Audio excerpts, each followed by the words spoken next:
This channel does not promote any violent, harmful, or illegal activities. All content provided by this channel is meant for an educational purpose only. PEO দফতরের বাইরে সেখানে তৃণমূলপন্থী যে বিএলওরা রয়েছেন তারা ব্যাপক বিক্ষোভ দেখাচ্ছেন, দফায় দফায় ব্যারিকেড ভাঙার চেষ্টা হচ্ছে, ব্যারিকেডের উপর উঠেও বিক্ষোভ দেখাচ্ছেন বিএলওরা।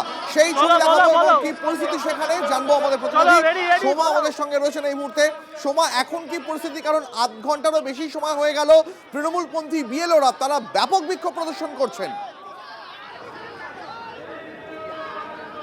একেবারে তাই। আমি একটু সূর্যেন্দুকে বলবো, সূর্যেন্দু পেছনের দিকে যাও, পেছনের দিকে, অর্থাৎ যেখানে আমরা প্রথমেই ছিলাম সেই অংশে সেখানে কিন্তু ব্যারিকেড ভাঙার চেষ্টা হয়েছে এবং বেশ কয়েকজন তৃণমূলপন্থী বিএলও তারা যেমন একদিকে রয়েছেন, অন্যদিকে এখানে যারা রয়েছেন অর্থাৎ অধিকার মঞ্চে বিএলও অধিকার মঞ্চের প্রতিনিধিরা তারা রয়েছেন। একজন পড়ে গেছেন সেটা কিন্তু আমরা দেখতে পেয়েছি, কারণ যেভাবে তিনি ধাক্কাধাক্কি করছিলেন পুলিশের সাথে বচসা, এবং তারপরেই কিন্তু ধাক্কাধাক্কিতে অধিকার মঞ্চের একজন তিনি। এবার কি বিএলওদের আটক করে সেখান থেকে পুলিশ সরিয়ে দিচ্ছে? হ্যাঁ, দেখো, প্রথমেই আমরা একজন দেখলাম যে একজন মহিলা, তাকে কিন্তু আটক করা হয়েছিল কারণ তিনি কিন্তু ব্যারিকেড টপকে ভেতরে এসেছেন। এই মুহূর্তে ব্যারিকেড টপকে ভেতরে আসার চেষ্টা করছেন এবং পুলিশের তরফ থেকে কিন্তু বারবার বলা হচ্ছে যে ব্যারিকেড ভাঙার চেষ্টা হচ্ছে, সেটা তারা আইন অমান্য করছেন। সেক্ষেত্রে কিন্তু তারা বলছে নিয়মের বাইরে গেলে তাদেরকে কিন্তু অ্যারেস্ট করা হবে। দেখতে পাচ্ছ ব্যারিকেড তুলে নিয়েছে তারা, ব্যারিকেড হাতে তুলে নিয়েছে, মাথায় ব্যারিকেড তুলে নিয়েছে। সেই ব্যারিকেড তুলে কিন্তু তারা বিক্ষোভ প্রদর্শন করছে এই মুহূর্তে, অর্থাৎ পুলিশের সাথেই দেখতে পাচ্ছ। আমরা দেখতে পাচ্ছি সময় এই মুহূর্তে পরিস্থিতি শান্ত হওয়ার তো কোনো প্রশ্নই নেই, বরং পরিস্থিতি আরো অশান্ত হচ্ছে। এবার বিক্ষোভকারী বিএলওরা তারা হাতে ব্যারিকেড তুলে নিয়েছেন। কলকাতা পুলিশ কোনো ক্রমে পরিস্থিতি সামাল দেওয়ার চেষ্টা করছে। সোমা, একেবারে তাই। দেখো, তাদেরকে কিন্তু বারবার পুলিশের তরফ থেকে বলা হচ্ছে, কিন্তু তারা তাদের দাবিতে অনড় রয়েছেন। তারা বলছেন যতক্ষণ না পর্যন্ত তারা কমিশনারের সাথে দেখা করবেন তারা কিন্তু এইভাবে বিক্ষোভ চালিয়ে যাবেন। পুলিশের তরফ থেকে বারবার মাইকিং করা হচ্ছে, তারা কিন্তু সেভাবেই তাদের বিক্ষোভ চালিয়ে যাচ্ছে একদিকে, অর্থাৎ দুটো দিক থেকে কিন্তু এখানে যারা তৃণমূলের পন্থী বিএলও যারা রয়েছেন এবং তাদের যে অধিকার মঞ্চের প্রতিনিধিরা আছেন তারাও কিন্তু বিক্ষোভ করছেন। সূর্যেন্দুকে বলবো, সূর্যেন্দু ওদিকটা একটু দেখাও, অর্থাৎ দেখো অন্যদিকে সেখানেও কিন্তু এখানে যারা মঞ্চের প্রতিনিধিরা রয়েছে তারা এখানে বিক্ষোভ দেখাচ্ছে। পুলিশের তরফ থেকে তাদেরকে বারবার করে সরে যেতে বলছে, কিন্তু তারা এইবার সেই ব্যারিকেড ভেঙে ভেতরে ঢোকার চেষ্টা করছে। প্রথমে দুদিকে বিএলওরা এবং তৃণমূল অধিকার মঞ্চের প্রতিনিধিরা, বিএলও অধিকার মঞ্চের প্রতিনিধিরা তারা ছিলেন। এবার কিন্তু তারা সেই পুলিশের ব্যারিকেড ভেঙে সবাই একত্রিত হওয়ার চেষ্টা করছে, অর্থাৎ দুদিক থেকে প্রথমে কিন্তু তারা বিক্ষোভ দেখাচ্ছিলেন। পুলিশের তরফ থেকে দুটো রাস্তা আটকে দেওয়া হয়েছে, সেখানে কিন্তু বিএলওরা তারা বিক্ষোভ দেখাচ্ছে। অন্যদিকে দেখতে পাচ্ছ বিএলওরা তারা আবার ব্যারিকেডে উঠে বিক্ষোভ দেখানো হচ্ছে, আবার ব্যারিকেডে উঠে বিক্ষোভ দেখানো হচ্ছে। সোমা, একদিকে যেমন ব্যারিকেডের ওপরে উঠে বিক্ষোভ দেখানো হচ্ছে, অপরদিকে কিন্তু ব্যারিকেড ভাঙার চেষ্টা করা হচ্ছে। দেখতেই পাচ্ছ তারা কিন্তু দৌড়ে চলে যাচ্ছেন, অর্থাৎ বিভিন্ন দিক থেকে তারা চেষ্টা করছেন যে কোনোভাবে যদি ইলেকশন কমিশনের অফিসে সেখানে তারা পৌঁছে যেতে পারে। এই মুহূর্তে বিক্ষোভকারীরা, অর্থাৎ তারা কিন্তু পুলিশের যে কথা তারা কিন্তু কিছুতেই শুনছে না, বচসায় জড়িয়ে পড়ছেন, ধাক্কাধাক্কি করছেন এবং ব্যারিকেড ভাঙার চেষ্টা ব্যারিকেড মাথায় করে তারা তুলে নিয়ে চলে যাচ্ছেন, সেরকমও কিন্তু দেখা যাচ্ছে।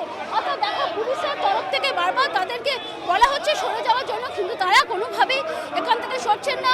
তারা যেটা বলছেন যতক্ষণ না পর্যন্ত তাদের দাবি পূরণ হবে, অর্থাৎ তারা ইলেকশন কমিশনের অফিসে যেতে চান, ততক্ষণ না পর্যন্ত কমিশনের ভেতরে গিয়ে সেখানে তারা। আমরা আরো একটা ফ্রেম দেখতে পাচ্ছি যেখানে ধরপাকড়ও চলছে। কাদের ধরা হচ্ছে, আটক কাদের করা হচ্ছে? যাদের আটক করা হচ্ছে তারা কি বিএলও? একেবারে ধরপাকড় তো চলছে, তার কারণ দেখো এখানে বিএলও এবং বিএলও অধিকার মঞ্চের প্রতিনিধিরা তারা কিন্তু যখনই ব্যারিকেড টপকে ভেতর দিকে আসার চেষ্টা করছেন তাদেরকে কিন্তু আটক করা হচ্ছে। একদিকে আমরা দেখলাম যে তাদেরকে একজনকে ইতিমধ্যেই কিন্তু আটক করা হয়েছে এবং দেখতে পাচ্ছ মহিলারা তারাও কিন্তু রীতিমতো ব্যারিকেড নিয়ে ধাক্কাধাক্কি করছেন এবং এই ব্যারিকেড ভেঙে ফেলার তারা চেষ্টা করছেন। এবং যখনই তারা ব্যারিকেড টপকে ভেতরে যাওয়ার চেষ্টা করছেন, কেউ যদি ভেতরে প্রবেশ, অর্থাৎ ব্যারিকেড ভেঙে ভেতরে প্রবেশ করছে হচ্ছে তখনই কিন্তু পুলিশের তরফ থেকে তাদেরকে আটক করা হচ্ছে। বিভিন্ন দিক থেকে অর্থাৎ দুদিক থেকে এই অধিকার মঞ্চের প্রতিনিধিরা তারা কিন্তু রাস্তা আটকে বিক্ষোভ দেখাচ্ছেন, পুলিশের সাথে বচসা, ধাক্কাধাক্কি, ব্যারিকেড ভেঙে ফেলার চেষ্টা, ব্যারিকেড মাথায় তুলে সেই ব্যারিকেডের একটি অংশ দিয়ে পুরো ব্যারিকেডটাকে ভাঙার চেষ্টা করা হচ্ছে। এবং দেখতে পাচ্ছি একদিকে যেমন পুলিশ, আমরা দেখতে পাচ্ছি সেই ছবি আমরা দেখতে পাচ্ছি। সোমা, আমাদের সঙ্গে থাকো। বারবার অ্যাপে নিয়ম বদল, তার প্রতিবাদে তৃণমূলপন্থী বিএলওরা তারা সিইও দফতরের বাইরে ব্যারিকেড ভাঙার চেষ্টা করছেন এবং একাধিক জনকে পুলিশ আটকও করেছে। সেই ছবি আমরা দেখতে পাচ্ছি। আমাদের সঙ্গে এই মুহূর্তে বিজেপি নেতা কাউন্সিলর সজল ঘোষ রয়েছেন।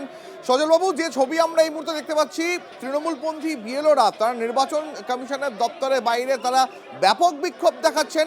অ্যাপে বারবার নিয়ম বদল করা হচ্ছে, তার প্রতিবাদে তারা বিক্ষোভ দেখাচ্ছেন। এগুলো সব মুখ্যমন্ত্রীর প্ররোচনা। আর ওখানে কোনো বিএলও নেই, ওখানে কোনো বিএলও নেই। ওখানে যারা আছে সব তৃণমূলী হুলিগান আর তৃণমূলের বিভিন্ন জায়গার হকার্স ইউনিয়নের নেতারা আছে। ওখানে কোনো বিএলও নেই, কারণ বিএলওদের কাজ অলমোস্ট কমপ্লিট। আর যদি যারা আন্দোলন করছে তারা অন্তত এই আন্দোলনটা অন্তত একবার করুন, যে বিএলওদের প্রাপ্য টাকাটা তো দাও। বিএলওদের প্রাপ্য অধিকার ফিরিয়ে না দিয়ে বিএলও সে যে আন্দোলন বাংলার মানুষ ধরে ফেলেছে, আর ধরেও ফেলেছে মমতা ব্যানার্জি কেন এই ধরনের আন্দোলনগুলোকে প্যাট্রোনাইজ করাচ্ছেন। এগুলো আর কি বাংলার মানুষের কাছে ক্লিয়ার।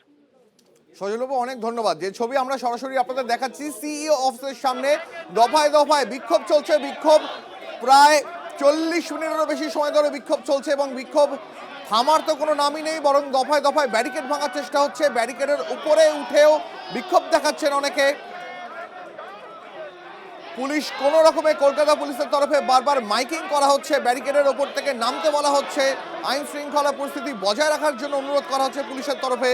কিন্তু এই মুহূর্তে যে ছবি আমরা সিইও দফতরের বাইরে দেখতে পাচ্ছি, একাধিক ক্যামেরা সেই ছবি দেখাচ্ছি আমরা। আমাদের প্রতিনিধি সোমা রয়েছে। সোমা, কলকাতা পুলিশের কোনো এই মুহূর্তে অফিসার কি আহত হয়েছেন? ছবি দেখতে পাচ্ছি আমরা। হ্যাঁ, একেবারেই তাই। দেখতে পাচ্ছ পুলিশের একজন উচ্চপদস্থ আধিকারিক তিনি আহত হয়েছেন এই মুহূর্তে, কারণ বারবার কিন্তু পুলিশের তরফ থেকে মাইকিং করা হচ্ছিল যে আপনারা আইন অমান্য করবেন না, আইন হাতে নেবেন না। এই মুহূর্তে পুলিশের তরফ থেকে বারবার বলা হয়েছিল। তারপরেও কিন্তু আমরা দেখলাম যেখানে যিনি দায়িত্বে ছিলেন উচ্চপদস্থ কর্তা, তিনি কিন্তু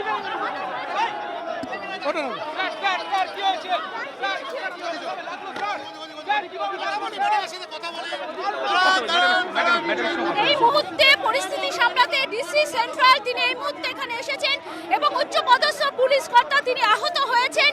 কারণ আমরা দেখলাম বারবার কিন্তু সোমা আমাদের সঙ্গে থাকা এই মুহূর্তে তৃণমূল কংগ্রেস মুখপাত্র অরূপ চক্রবর্তী আমাদের সঙ্গে রয়েছেন। অরূপদা, যে ছবি আমরা লাগাতার দেখে যাচ্ছি, সেখানে তৃণমূলপন্থী বিএলওরা তারা সিইও দফতরের বাইরে বারবার ব্যারিকেড ভেঙে ভেতরে ঢোকার চেষ্টা করছেন এবং পরিস্থিতি এমন পর্যায়ে পৌঁছেছে যে এসিপি দেবব্রত সরকার তিনি চোট পেয়েছেন। প্রথম কথা, তৃণমূলপন্থী বিএলও মানে ব্যাপারটাই বুঝলাম না আমি। বিএলও মানে তারা যাদেরকে নির্বাচন কমিশন বাধ্য করেছে। আজকে প্রিজাইডিং অফিসাররা যারা ভোট নিতে যান তারা কি বিজেপি পন্থী হন নাকি? এই কয়েনেজটাই সম্পূর্ণ ভুল কয়েনেজ আপনারা মিডিয়া চালাচ্ছেন। যারা বিএলও, যারা কার্যত এই নির্বাচন কমিশনের অসভ্যতামির জন্য জর্জরিত, তারা আন্দোলন করছে না, তাদেরকে তৃণমূলপন্থী স্যাপ মারছেন কেন? তারা সরকারি কর্মচারী। প্রথম কথা, এটা তীব্র একটা প্রতিবাদ জানালাম। দ্বিতীয় কথা হচ্ছে, বিএলওদের বাধ্য করা হচ্ছে এবং বিএলওদের হ্যারাসমেন্টের মুখে পড়তে হচ্ছে বিএলওদের। কারণ নির্বাচন কমিশন যে অসভ্যতামি করেছে 2002 সালের সঙ্গে 2025 সালে, কারুর যদি নামের বানানের একটা অ্যালফাবেট এদিক ওদিক থাকে তাহলে তাকে হিয়ারিং এর জন্য ডেকে পাঠানো হচ্ছে, অসভ্যতামি হচ্ছে। ধরুন আমার নামের বানান হচ্ছে ARUP, আমি লিখি, কেউ ভুল করে লিখে বা কেউ ঠিক করে লিখে AROOP লিখে। ধরুন আমার 2002 সালে বানান ছিল AROOP, 2025 সালে পরে আমি ওটাকে ঠিক করেছি ARUP করেছি, তার জন্য আমাকে শুনানিতে যেতে হবে সমস্ত কাজকর্ম ফেলে। আর যারা বাইরে কাজ করে তারা কি করবেন? যারা পরিযায়ী শ্রমিক তারা কি করবেন? মানুষকে হয়রানি করা। এটা সরকার কেন্দ্রের, তারা অসভ্যের মতো একটা রাজ্য জিততে না পেরে নির্বাচন কমিশনকে দিয়ে বুলডোজ করাবে আর তার বলি করবে সাধারণ বিএলওদের, সাধারণ মানুষদের। বিএলওরা প্রতিবাদ করেছেন ক্ষোভে। আজকে সিইসি পালালেন কেন? আজকে তো নির্বাচন কমিশন অফিসে তৃণমূল কংগ্রেসের প্রতিনিধি দলে যাওয়ার কথা ছিল। এই মমতা ব্যানার্জি মিটিং থেকে হুঙ্কার ছেড়েছে, উনি ল্যাজ গুটিয়ে দিল্লি পালিয়েছে। বেশ, অরূপবাবু অনেক ধন্যবাদ আপনাকে। জানি না, আমি শুনেছি 24 তারিখে তাদের ট্রেনিং হবে। আমি চ্যালেঞ্জ করলাম মমতা ব্যানার্জিকে যে 3000 মাইক্রো অবজারভারের মধ্যে একজনও যদি পশ্চিমবঙ্গের বাইরের রাজ্যে কর্মরত কোনো মাইক্রো অবজারভারের নাম আপনি দেখাতে পারেন তাহলে আমি ক্ষমা চাইব, আর আপনি যদি দেখাতে না পারেন আপনাকে ক্ষমা চাইতে হবে। পশ্চিমবঙ্গের কেন্দ্রীয় সরকারি সংস্থা বা আধা কেন্দ্রীয় সরকারি সংস্থাতে কর্মরতদের বিষয়ে গাইডলাইন প্রকাশ করেছে ইলেকশন কমিশন। এক্ষেত্রে তারা বাইরের রাজ্যে কর্মরত এই রকম বিষয় মমতা ব্যানার্জিকে কে বলেছে, কোন পুলিশ তাকে বলেছে আমার জানা নেই। আজকে তিনি BLA 2 যারা তৃণমূলের কলকাতা বা গ্রেটার ক্যালকাটা তাদেরকে ডেকে যে মিটিং করেছেন এতেই বোঝা যাচ্ছে মমতা ব্যানার্জি SIR-এর ধাক্কায় বেসামাল। যিনি গোটা ভারতকে হেলিয়ে গুজরাটকে হেলিয়ে দেবেন বলেছিলেন, নিজেই হেলে গেছেন, তার আজকে আর্তনাদে বোঝা যাচ্ছে। এবং আজকে তিনি পুলিশকে, আমরা অনেক পুলিশ দেখেছি এর আগে, আমরা দেখেছি ডগ ক্যাচার পুলিশ, আমরা দেখেছি ফুলকে আটকানোর জন্য পুলিশ, আমরা দেখেছি দড়ি ধরা পুলিশ, আমরা দেখেছি অনেক ধরনের পুলিশ।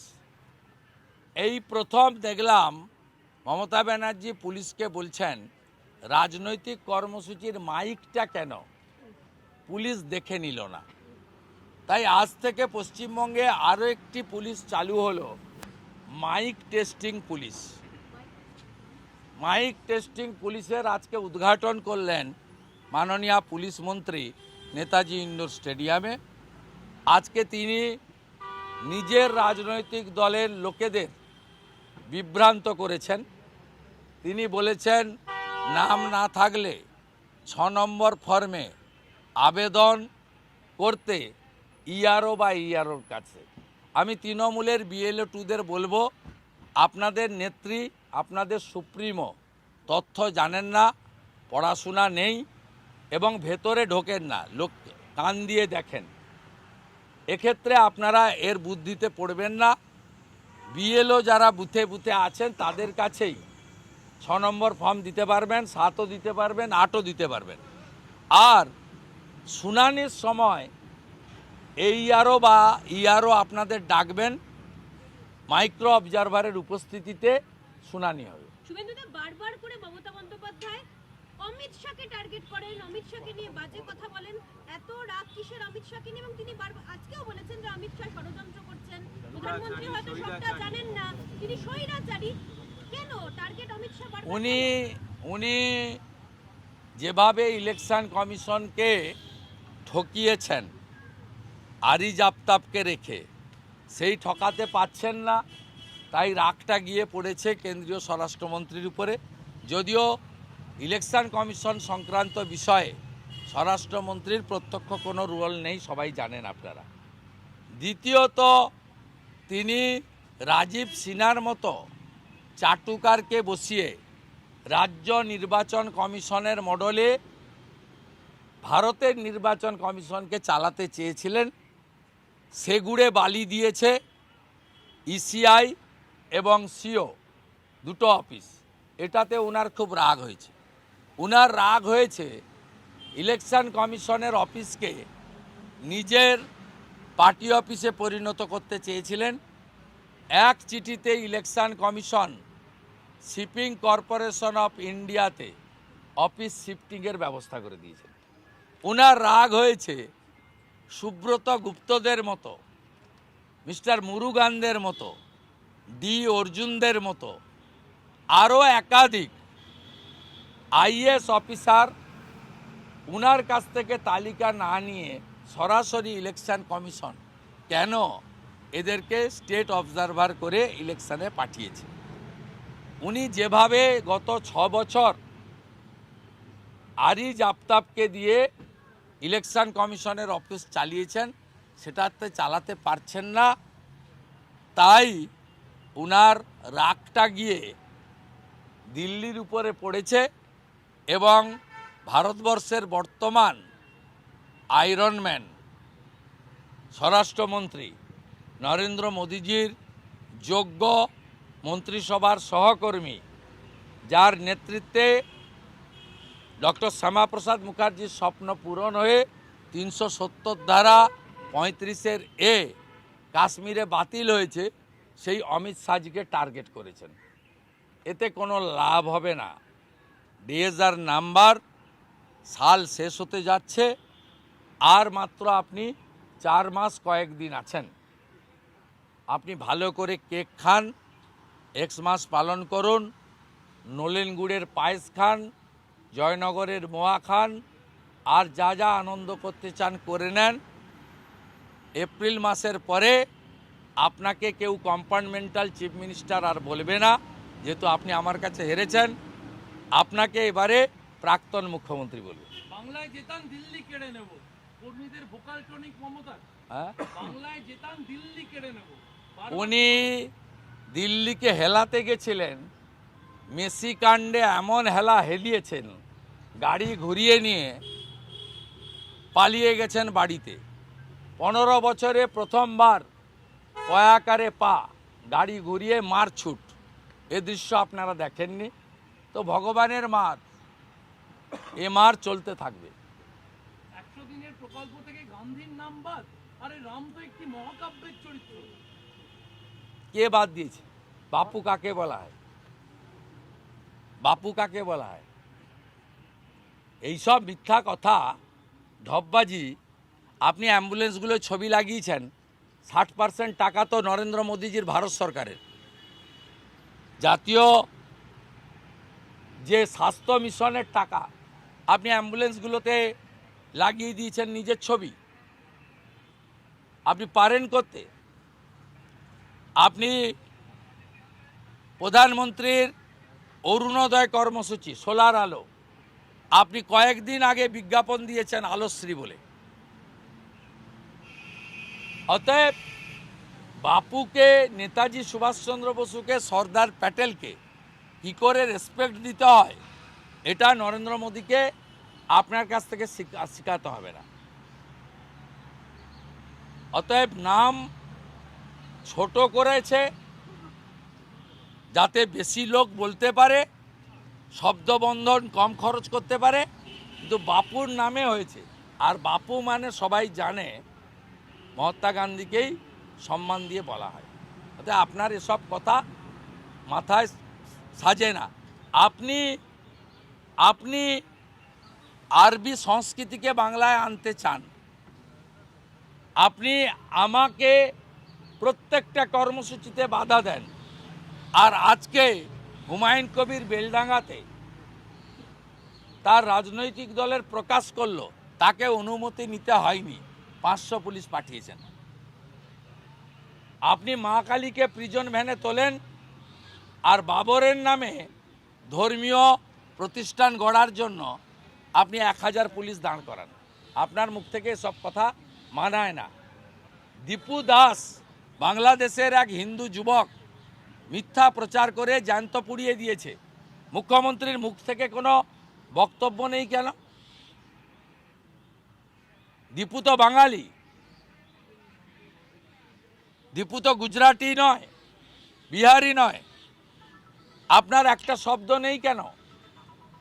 আপনি এখানে 50 মিনিট না 1 ঘন্টা মাঝে 20 মিনিট মাইক গন্ডগোল হয়েছিল, সেটাও ষড়যন্ত্র। কখনো বলছেন ষড়যন্ত্র, আর কখনো বলছেন পুলিশ দেখে নেবে।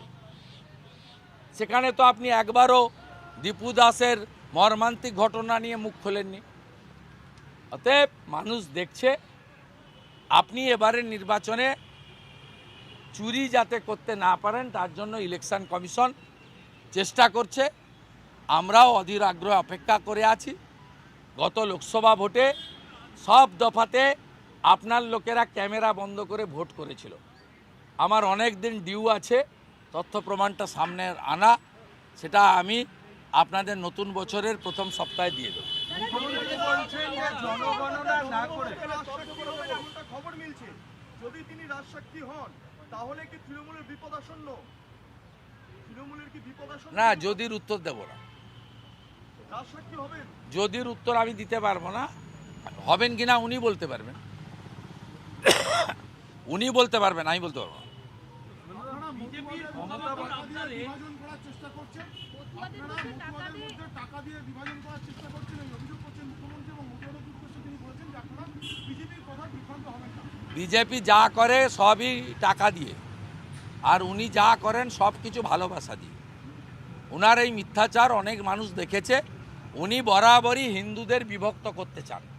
উনি পাহাড়ে 11টা বোর্ড বানিয়েছেন নেপালিদের ভাগ করার জন্য, Bhutia board, Lepcha board, Tamang board. উনি নমশূদ্র বোর্ড বানিয়ে মুকুল বৈরাগীকে দিয়ে নমশূদ্রদের বিভাজন করতে চেয়েছেন। উনি বংশীবদন বর্মনকে দিয়ে ওখানে রাজবংশীদেরকে, সেখানে আবার একটা রাজবংশী বোর্ড বানানো, আবার কাকে বসিয়েছেন নতুন, এখন বংশীবাবু খারাপ হয়ে গেছে হয়তো। এইভাবে আপনি নানা জায়গায় হিন্দুদের ভাষার নামে, জাতের নামে ভাগ করতে চান, অথচ আপনি কখনো উর্দু স্পিকিং মুসলিম বলেন না, বাংলাভাষী মুসলিম বলেন না। তাদেরকে বলেন আপনারা মাইনরিটি, আপনারা মুসলিম, আপনারা সংখ্যালঘু। আর আমাদেরকে বলেন তুমি হিন্দিতে কথা বলো, তুমি বাঙালি নও, তুমি অসমিয়ায় কথা বলো, তুমি বাঙালি নও, তুমি গুজরাটি, তুমি বাহারি, বাইরের লোক। সব সময় সনাতনীদেরকে ভাষার নামে বিভক্ত করা, ব্রাহ্মণ, ক্ষত্রিয়, বৈশ্য, শূদ্র তার নামে বিভক্ত করা,